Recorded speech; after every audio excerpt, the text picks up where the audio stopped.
India on Wednesday expressed deep concern over the worsening situation in Gaza, a day after Israel launched fresh airstrikes across the region, killing more than 400 Palestinians.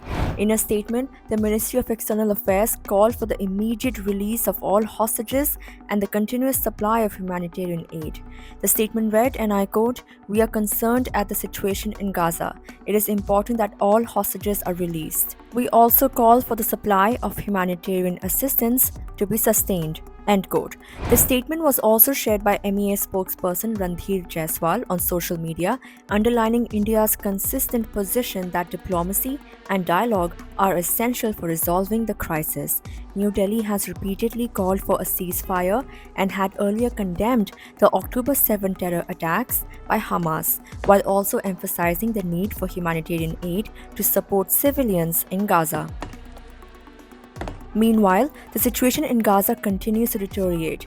On Tuesday, Israeli Prime Minister Benjamin Netanyahu ordered fresh airstrikes, stating that these attacks were only the beginning. He further asserted that future negotiations with Hamas will take place only under fire.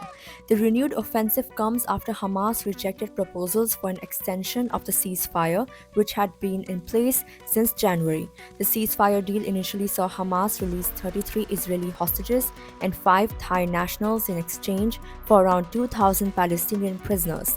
However, negotiations over the remaining 59 Israeli hostages have stalled. Hamas has demanded a full Israeli withdrawal from Gaza, while Israel has refused to accept that condition. With diplomatic efforts failing, the ceasefire appears to be unraveling.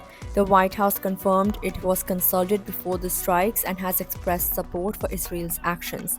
As tensions rise, the humanitarian situation in Gaza remains dire, with calls for urgent international intervention growing louder. Stay tuned for more updates on this developing story.